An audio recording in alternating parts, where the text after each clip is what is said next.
tapi hortikultura juga bisa menjadi kekuatan dunia. Satu contoh adalah kekuatan bawang merah. Saat ini bawang merah menjadi satu kekuatan yang hampir 70% memenuhi kebutuhan dunia. 70% memenuhi kebutuhan dunia adalah Indonesia. Tapi ironis yang terjadi adalah bahwa petani bawang merah miskin.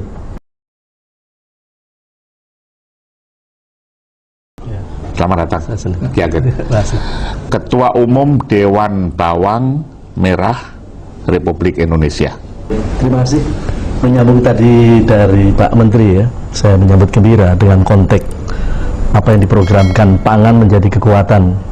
Namun ini ada satu tanda kutip yang memang juga harus diingatkan oleh fasilitator oleh negara.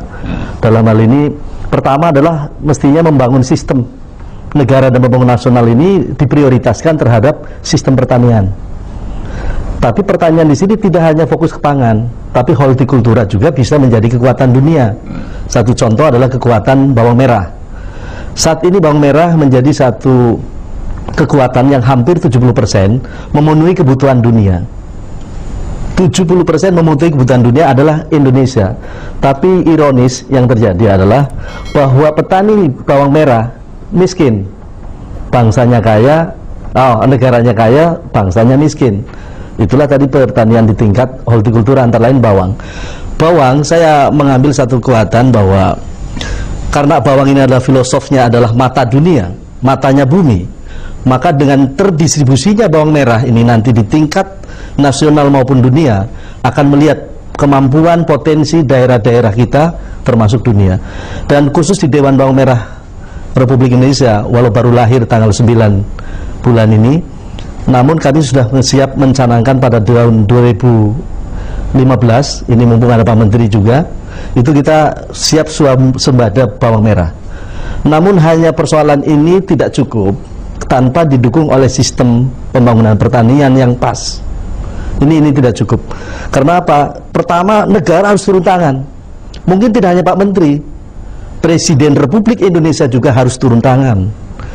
DPR RI juga harus turun tangan.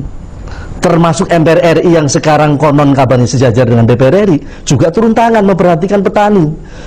Bawang yang saat ini menyumbangkan dalam konteks 5,4 triliun dekade yang tercukupi di nasional. Berapa ini? Per tahun. Putaran per tahun yang baru tercukupi oleh kita. Sejumlah kalau mau cukup adalah nilai kali 6. Berarti 5 kali 6 itu yang menjadi satu kebutuhan 30 triliun. Ini khususnya petani bawang, pedagang bawang, buruh tani bawang, semuanya lebih banyak terbiarkan, bahkan tidak tersentuh. Termasuk juga Bank Indonesia tidak menyentuh.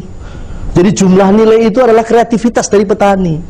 Belum lagi adalah faktor-faktor infrastruktur negara yang saat ini belum menyentuh banyak. Saya yakin Pak Menteri Pertanian tidak cukup bisa bekerja kalau hanya tidak didukung oleh PU-nya yang cukup. Irigasi contohnya. Untuk tanam bawang saja 2,5 juta rupiah hanya untuk modal beli air. Padahal bisa menekan kos produksi daripada petani bila pemerintah memberikan fasilitator terhadap infrastruktur irigasi contohnya. Kemudian belum yang lain-lain dalam konteks pada posisi regulasi yang ada. Lah regulasi saat ini Menteri Perdagangan yang tidak hadir hari ini, saya pengen juga ketemu dengan perdagangan, yang pada saat kondisi bawang Indonesia telah panen raya, justru bersama-sama mengimpor mereka ini untuk datang ke sini rame-rame.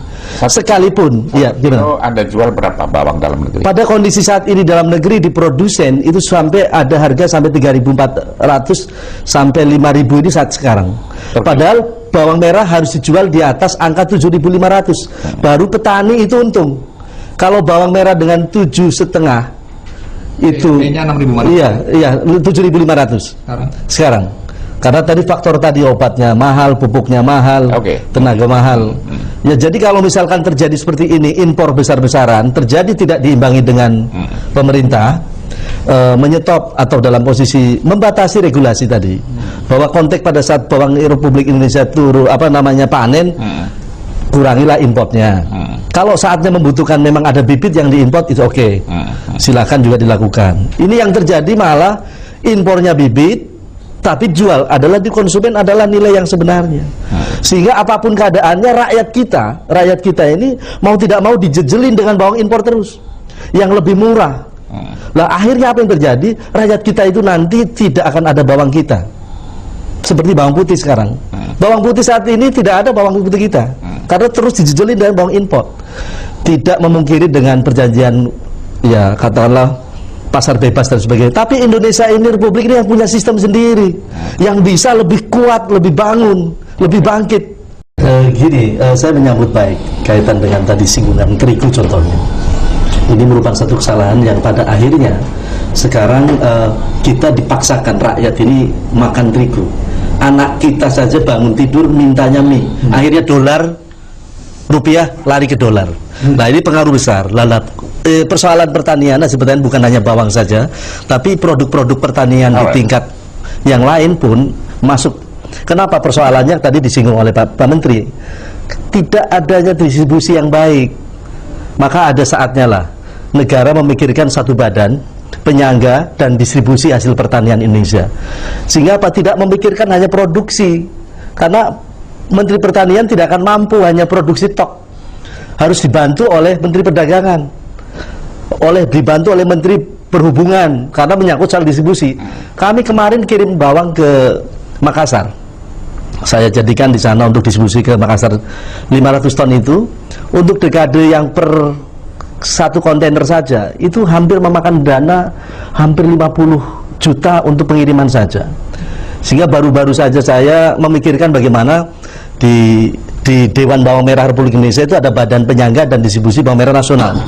Saya kemudian sebagai pelakunya, pelaku usaha, merunding bagaimana di agro kita punya bandara agro.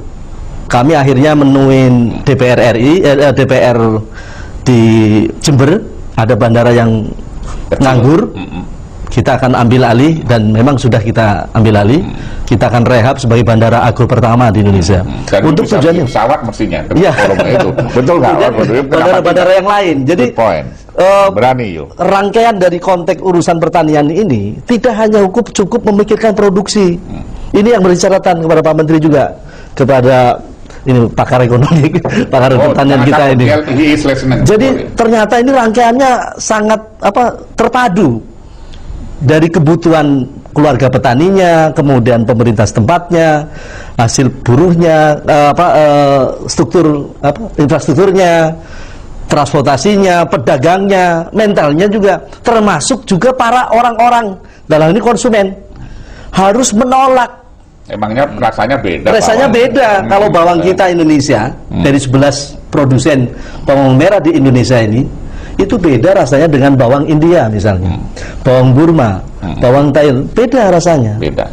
Ya, jadi ini yang harus disikapi, bukan hanya tugas pemerintah ataupun juga kita, tetapi konsumen terutama rakyat Indonesia juga harus mendukung pada konteks bagaimana mengkonsumsi daripada produk-produk kita adalah menjadi produk prioritas utama yang dimakan.